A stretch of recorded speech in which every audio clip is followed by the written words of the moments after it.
ಎಲ್ಲರಿಗೂ ನಮಸ್ಕಾರ. ನಿಮ್ಮ ಶ್ರಾವ್ಸ್ ಕಲ್ಪವೃಕ್ಷ ಚಾನಲ್ಗೆ ಸ್ವಾಗತ. ಇವತ್ತಿನ ರೆಸಿಪಿ ಈ ಹಬ್ಬಕ್ಕೆ ಬೇಕಾಗಿರ್ತಕ್ಕಂಥ ಒಂದು ಉಂಡಿ ರೆಸಿಪಿ. ಅದು ಬೇಸನ್ ಉಂಡಿ. ಬೇಸನ್ ಉಂಡಿನ ಸುಲಭವಾಗಿ ಸರಳವಾದ ವಿಧಾನದೊಳಗೆ ಯಾವ ರೀತಿ ಮಾಡೋದು ಅಂತ ತೋರಿಸ್ತಿದ್ದೀನಿ.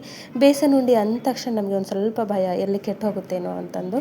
ಬಟ್ ಈ ವಿಧಾನದೊಳಗೆ ಮಾಡೋದ್ರಿಂದ ಎಲ್ಲೂ ಕೂಡ ಬೇಸನ್ ಉಂಡಿ ಸ್ವಲ್ಪನೂ ಹಾಳಾಗೋದಿಲ್ಲ.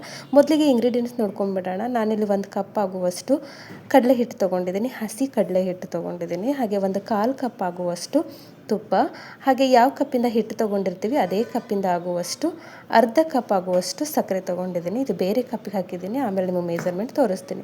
ಹಾಗೆ ಒಂದು ಸ್ವಲ್ಪ ಡ್ರೈ ಫ್ರೂಟ್ಸ್ ತೊಗೊಂಡಿದ್ದೆ. ಜೊತೆಗೆ ಬೇಕು ಅಂದರೆ ಏಲಕ್ಕಿ ಪೌಡ್ರ್ ಕೂಡ ಸೇರಿಸ್ಕೊಳ್ಬೋದು. ನಾನಿಲ್ಲಿ ಒಂದು ಕಡಾಯಿ ಇಟ್ಕೊಂಡಿದ್ದೆ, ಗ್ಯಾಸ್ ಮೇಲೆ ಒಂದು ಪಾತ್ರೆ ಇಟ್ಕೊಂಡಿದ್ದೀನಿ. 1/4 ಕಪ್ ತೊಗೊಂಡಿರ್ತಕ್ಕಂಥ 1/4 ಕಪ್ ಆಗುವಷ್ಟು ತುಪ್ಪನ ಹಾಕ್ಕೊಂಡಿದ್ದೀನಿ. ತುಪ್ಪ ಒಂದು ಸ್ವಲ್ಪ ಕರಗಿದ್ರೆ ಸಾಕು. ಮೀಡಿಯಮ್ ಫ್ಲೇಮ್ ಒಳಗಿರಬೇಕು ಹುರಿ. ಹಾಕಿರ್ತಕ್ಕಂಥ ತುಪ್ಪ ಒಂದು ಸ್ವಲ್ಪ ಬಿಸಿ ಆದಮೇಲೆ ನಾವು ತೊಗೊಂಡಿರ್ತಕ್ಕಂಥ 1 ಕಪ್ ಕಡಲೆ ಹಿಟ್ಟನ್ನು ಸೇರಿಸ್ಕೊಂಡಿದ್ದೀನಿ. ನೋಡಿ, ಫ್ಲೇಮ್ನ ಮೀಡಿಯಮ್ ಫ್ಲೇಮ್ ಒಳಗೆ ಇಟ್ಕೊಂಡು ಇವಾಗ ಈ ಒಂದು ಕಡಲೆ ಹಿಟ್ಟನ್ನು ತುಪ್ಪದ ಜೊತೆ ಹುರ್ಕೊಳ್ಬೇಕು. ನೋಡಿ, ಈ ರೀತಿ ಹುರಿತಾ ಹೋಗಿ ಮೀಡಿಯಮ್ ಫ್ಲೇಮ್ ಒಳಗೆ ಇಟ್ಕೊಂಡು ನಿಧಾನವಾಗಿ ಹುರ್ಕೋತಾ ಹೋಗಿ ಅದು ತನ್ನಿಂದ ತಾನೇ ಒಂಥರ ಲಿಕ್ವಿಡ್ ರೀತಿ ಒಳಗಾಗುತ್ತೆ. ಅಲ್ಲಿವರೆಗೂ ವೇಟ್ ಮಾಡ್ಕೊಳ್ಳಿ. ಅಕಸ್ಮಾತ್ ಆ ರೀತಿ ನಿಮಗೆ ಆಗಲಿಲ್ಲ ಅಂತಂದಾಗ ಇನ್ನೊಂದು 2 ಸ್ಪೂನ್ ತುಪ್ಪನ ಸ್ವಲ್ಪ ಜಾಸ್ತಿ ಸೇರಿಸ್ಕೊಳ್ಬೋದು. ಸೇರಿಸ್ಕೊಂಡಾಗ ಈ ರೀತಿ ಕನ್ಸಿಸ್ಟೆನ್ಸಿ ಒಳಗೆ ಬರುತ್ತೆ. ಒಂದು ಸ್ವಲ್ಪ ತುಪ್ಪನ 1/4 ಕಪ್ ಆಗುವಷ್ಟು ಹಾಕ್ಕೊಂಡಾಗ ಈ ರೀತಿ ಬರುತ್ತೆ. ನೋಡ್ಕೊಂಡು ಹಾಕ್ಕೊಳ್ಳಿ. ಮೊದಲೇ ಎಲ್ಲನೂ ಹಾಕೋದಕ್ಕಿಂತ ಮೊದಲಿಗೆ ಒಂದು ಸ್ವಲ್ಪ ಹಾಕಿ ಆಮೇಲೆ ಹಿಟ್ಟು ಡ್ರೈ ಇತ್ತು ಅಂತಂದರೆ ಮತ್ತೆ ಇನ್ನು ಉಳಿದಿರ್ತಕ್ಕಂಥ ತುಪ್ಪನ ಸೇರಿಸ್ಕೊಳ್ಬೋದು. ಅಥವಾ ತುಪ್ಪ ಹಾಕಿದ ಮೇಲೂ ಅಂದರೆ 1/4 ಕಪ್ ತುಪ್ಪ ಹಾಕಿದ ಮೇಲೂ ಕರೆಕ್ಟಾದ ಕನ್ಸಿಸ್ಟೆನ್ಸಿ ಬಂದೇ ಬರುತ್ತೆ.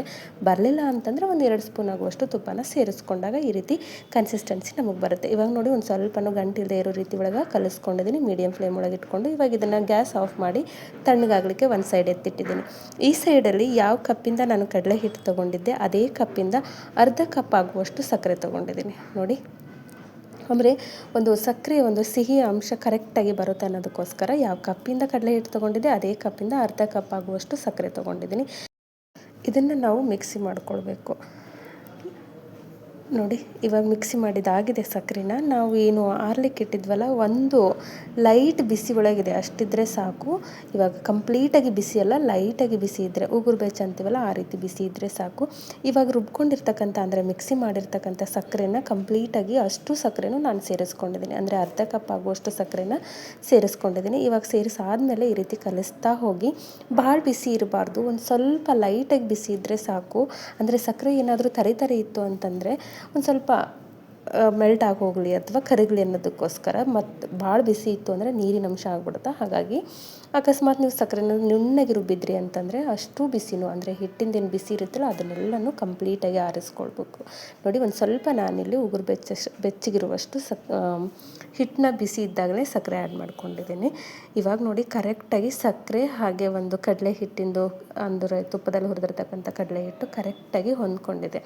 ನೋಡಿ, ಇವಾಗ ಇದನ್ನು ನಾವು ಉಂಡೆ ಕಟ್ಕೊಳ್ಬೇಕು. ಪ್ರತಿ ಉಂಡೆ ಕಟ್ಟುವಾಗ ಈ ರೀತಿ ಸ್ವಲ್ಪ ಹಿಟ್ಟನ್ನು ನಾವು ನಿಮಗೆ ಎಷ್ಟು ಕನ್ಸಿಸ್ಟೆನ್ಸಿ ಬೇಕೋ ಅಷ್ಟು ತೊಗೊಂಡಿರ್ತೀರಲ್ಲ ಅದನ್ನು ಸ್ವಲ್ಪ ಈ ರೀತಿ ಕೈಯಿಂದ ಪ್ರೆಸ್ ಮಾಡಿ. ಈ ರೀತಿ ಮಾಡೋದ್ರಿಂದ ಉಂಡೆಯಲ್ಲಿ ಒಂದು ಸಣ್ಣ ಗಂಟು ಆಗೋದಿಲ್ಲ, ಅದರ ಜೊತೆಗೆ ಕರೆಕ್ಟಾದ ಒಂದು ಶೇಪ್ ಬರುತ್ತೆ. ಹಾಗಾಗಿ ಆ ರೀತಿ ಪ್ರತಿ ಸರಿ ಉಂಡೆ ಕಟ್ಟಬೇಕಾದ್ರೂ ಮಾಡಿಕೊಂಡು ನಿಮಗೆ ಯಾವ ರೀತಿ ಅಂದರೆ ಯಾವ ಸೈಜಲ್ಲಿ ಉಂಡೆ ಬೇಕೋ ಆ ಸೈಜಲ್ಲಿ ಉಂಡೆನ ಆರಾಮಾಗಿ ಕಟ್ಕೊಳ್ಬೋದು.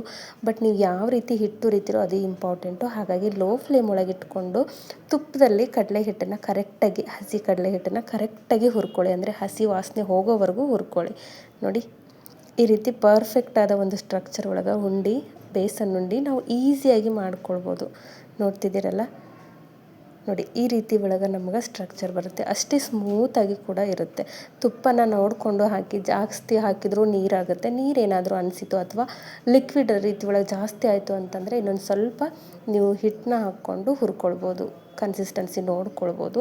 ಬಟ್ ಈ ರೀತಿ ಮಾಡೋದ್ರಿಂದ ಅಂದರೆ ಕರೆಕ್ಟಾದ ಅಳತೆಯಲ್ಲಿ 1 ಕಪ್ ಕಡಲೆ ಹಿಟ್ಟಿಗೆ ಅರ್ಧ ಕಪ್ ಸಕ್ಕರೆ, 1/4 ಕಪ್ ತುಪ್ಪ ಆದರೆ ಪರ್ಫೆಕ್ಟಾಗಿ ರೆಡಿಯಾಗಿರುತ್ತೆ. ಇಲ್ಲಿ ಎಲ್ಲೂ ಒಂದು ಸ್ವಲ್ಪನೂ ಆಚೆ ಈಚೆ ಆಗೋದಿಲ್ಲ. ಹಾಗಾಗಿ 1 ಕಪ್ ಕಡಲೆ ಹಿಟ್ಟಿಗೆ 1/4 ಕಪ್ ತುಪ್ಪ ಬಳಸ್ಕೊಳ್ಳಿ. ನೋಡಿ, ಪ್ರತಿ ಉಂಡೆನೂ ಕಟ್ಟುವಾಗ ನೀವು ಒಂದು ಸ್ವಲ್ಪ ಕೈಯಿಂದ ಹಿಟ್ಟನ್ನ ಪ್ರೆಸ್ ಮಾಡಿಕೊಂಡು ನಿಮಗೆ ಯಾವ ಶೇಪ್ ಒಳಗೆ ಬೇಕೋ ಆ ಶೇಪ್ ಒಳಗೆ ಉಂಡೆ ಕಟ್ಕೊಂಡು ಈ ರೀತಿ ಒಂದು ಸ್ವಲ್ಪ ಕೈಯಿಂದ ಸ್ಟ್ರಕ್ಚರ್ ಕೊಟ್ರಿ ಅಂತಂದರೆ ಶೈನಿಂಗ್ ಆಗಿರ್ತಕ್ಕಂಥ ಬೇಸನ್ ಉಂಡಿನ ಕ್ವಿಕ್ಕಾಗಿ ಒಂದು 5ರಿಂದ 10 ನಿಮಿಷದಲ್ಲಿ ಆರಾಮಾಗಿ ಮಾಡ್ಕೊಳ್ಬೋದು. ಎಲ್ಲೂ ಕೂಡ ಒಂದು ಉಂಡೆ ಕೂಡ ಹಾಳಾಗಲ್ಲ. ಹಾಗೆ ಹೊರಗಡೆಯಿಂದ ಯಾವ ರೀತಿ ಶೈನಿಂಗ್ ಇದೆಯೋ ಅದೇ ರೀತಿ ಒಳಗಡೆಯಿಂದನೂ ಕೂಡ ಇರುತ್ತೆ.